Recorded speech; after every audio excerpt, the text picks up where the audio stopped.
Hey everyone, welcome back to Nia's Nest. In light of today, International Women's Day, I thought it would be really fun to make a Q&A video over how I have gotten my wreath business started and flourishing and the steps that I've taken to get to where I'm at today.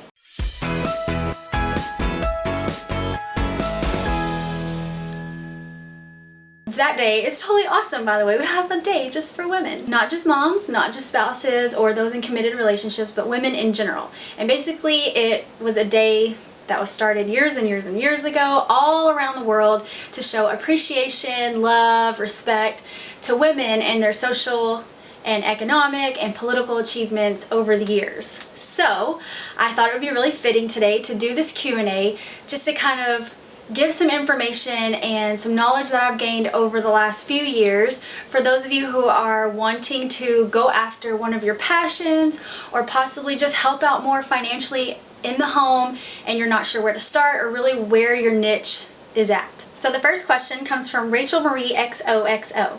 What made you want to start creating wreaths and have it become your job? About 4 years ago, I became a stay-at-home mom. I had a really strong background in retail and I had worked my way from basically the bottom up for a company that sold clothing. So once I started staying home, I was kind of like bored. I like to be busy with my hands and using my mind and being creative. So I had a 2-year-old daughter at the time and I had tried to make her some bows. And I thought, okay, I could do this. This is fun, a cool way to save money, but I wasn't really like into it. And then one day I was shopping at a craft fair and I saw this wreath. And I was like, I have to have that wreath. I love it. It was $85. And let me tell you, this was a pretty plain basic wreath. And I was like, you know what? I'm gonna just learn how to make my own wreath. I don't want to pay $85 for a piece of decor that's gonna hang on my front door. And so I learned how to make them. Here's a picture of the first wreath that I ever made. I ended up giving this one to my mom. And I made several other like it. I gave it to my mother-in-law, I kept one for myself, and I ended up giving my mom another one just to kind of get the hang of it and learn like the technique of like making bunches and doing loops and tying things correctly and hiding where you tie it, because that stuff all takes practice. So the first time I sold one, I originally made it for my door with my last initial on it and everything, and I just posted it to Facebook and was like, hey guys, look what I made. I'm kind of interested in selling these. What do you think? Does it look nice? Is it something you'd hang on your door? And my cousin messaged me and she was like, I want that wreath. So I sold it to her for a fairly cheap price. I just charged her for the materials and then like maybe $5 for the the time that I spent making it. And I was like, oh my goodness, I sold the first wreath that I really marketed on Facebook. And so I was like, I'm gonna make another one. So basically the inspiration came from me wanting to be busy with my hands, crafty, using my mind in ways to put colors and objects together, and also trying to save money and decorate my own home. Okay, the next question comes from Sam Schnabel 13.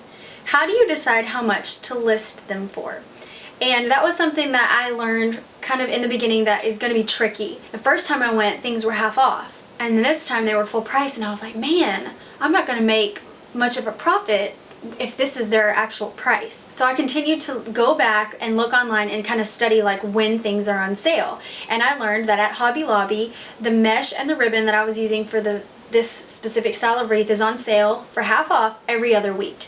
So I decided that's when I'll do my shopping. If I want to keep doing this, I'm going to have to go when it's on sale if I want to make a good profit and still offer them at prices that are somewhat affordable. So without getting too deep into the math of how I price my wreaths, basically you want to add up every single individual item, like your boxes, your shipping costs, and the gas that you're spending getting back and forth to the places. And then you also want to add in the time that you're spending making it. Go online, research what minimum wage is and what people are getting paid for different statuses within certain companies, and just kind of gauge that on, what is my time worth right now? What do I want to be getting back out of this? Do I want a 30% profit? Do I want a 50% profit? And, do the math from there based on how much you're spending and how much time you're spending on your product. Next question comes from 18 Ket Thomas. Where do you get all the personalized items you put on certain wreaths? Do you order or do you make them? So for somebody wanting to make customizable things for other people, it's kind of good to research and know where to go online to buy certain things that people are requesting. I use Etsy, Amazon, and eBay for like name plaques if someone's wanting their last name written on something. And then regular items like, you know, flowers and different initials and stuff like that you can find at craft stores or craft fairs for fairly low prices if you know when to go shop, which is something that you'll have to research depending on what you're trying to sell. Next question comes from It's a Miracle 13. How do you keep from getting discouraged when business is slow? For those of you who are just getting started or you're feeling a little bit scared to start because you don't know how the business is going to go, I just have to say, just go for it. And those times when I was feeling discouraged, like it would be like a really slow period, maybe I would go weeks or maybe even a month without having an order, you know, I would just make new product. I would just get online and learn what is in style right now. You can look online, Google it, and see what colors are in style right now. And I will look at that and decide, okay, so when I get ready to make a spring wreath, my first spring wreath, I need to see if I'm following in line with the colors. But it's always good to kind of access what is going on in the fashion world, even when you're doing crafts, because then you're going to kind of be on top of the game as far as color schemes go. Next question comes from Aaron Tulkinen. How do you go about setting up an organizational system with there being so much to keep track of? Orders that need to be filled, finances, new ideas, etc. After maybe like 2 months, when I realized that I was going to be able to sell these wreaths, I had a spreadsheet on Excel. The first column said purchases and the second column said orders. So over here I would write down everything that I spent, and then on this side I would write down everything that came into me. And every month I would kind of like add it up and leave the total at the bottom so that I could, you know, do the math and see how much did I make this month. Then underneath that I would keep the columns going. So I did that for the first year, and I believe in my first year of selling wreaths I made $700. Like, that was my profit. So coming from a retail background, I know that you track things by year, like, are we doing better this year than we did last year? So I did the same thing the next year and I did do better. I ended up making over double the amount than what I made in my first year. So that was really exciting for me. Having some kind of system like an Excel spreadsheet where you can track your sales is a very, very, very good place to start when you're wanting to do things, or when you're wanting to organize things.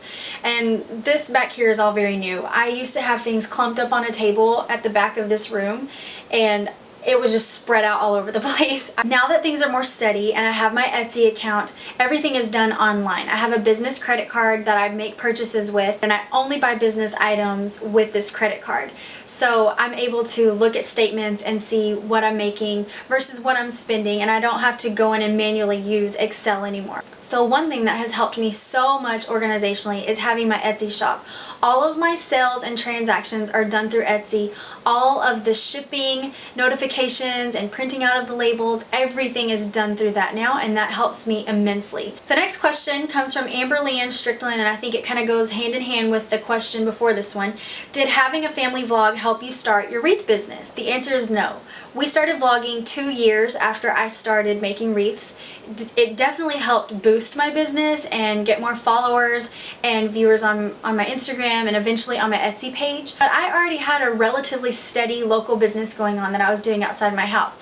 I would sell them to people from our town or surrounding towns, and we would meet up somewhere like Walmart parking lot, or I would meet them at work. If they were close enough friends, they would meet me at the house, and it would just be kind of like a check or cash exchange. Next question comes from Emma Sue 73. How do you manage your time? Do you set hours for yourself like a job? I do set hours for myself like you would a job. There are some times where I know that I need to work for 4 hours in one day in order to get the work done that needs to happen for that day. And then the next day might be only 2 hours, and then the day after that I might take a break and focus on laundry or housework. I try to get all of my work done while my kids are napping or in bed, but they are both at a really good age right now. I have a 5-year-old and a 2-year-old where if I need to make a wreath, I can do something while they're watching a show for a little bit, or get some work done while they're playing independently next to me. I also set aside a certain day of the week to go get purchases so that I'm not going multiple times throughout the week. I'm just one trip and then I'm done. I go every Monday and I will get whatever items are on sale for that week. Then the next Monday I'll get what's on sale for that week. So typically it takes me about 2 to 4 weeks to get one order all the way ready and shipped out. The next question comes from the Gross Mommy. How do you promote your business aside from the vlog?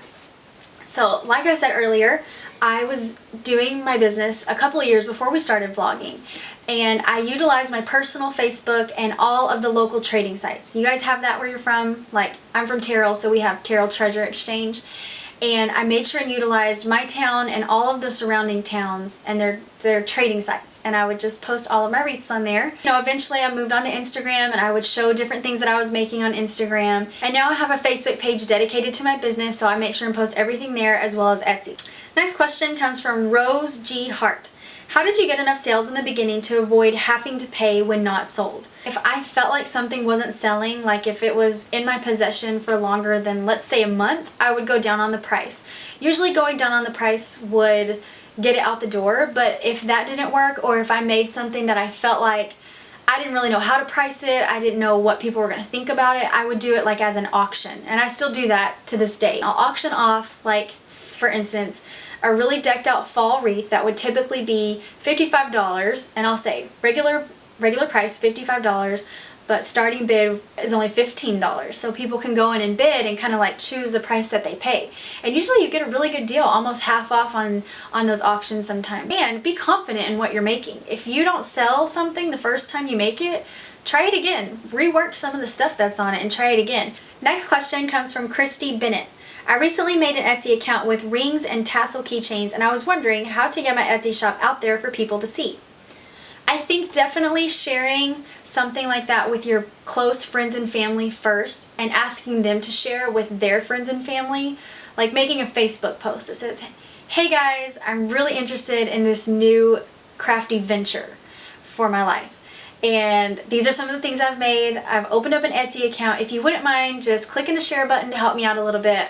I'm trying to get my name out there and really trying to kind of start something within the home. And just be genuine about it. Just be really genuine and real. Like, I'm really trying to start this. I believe in myself, and just show that you're confident in what you're doing. And your friends and family, they're going to do it for you. They're going to share your stuff, and be proud of you and try to help you out.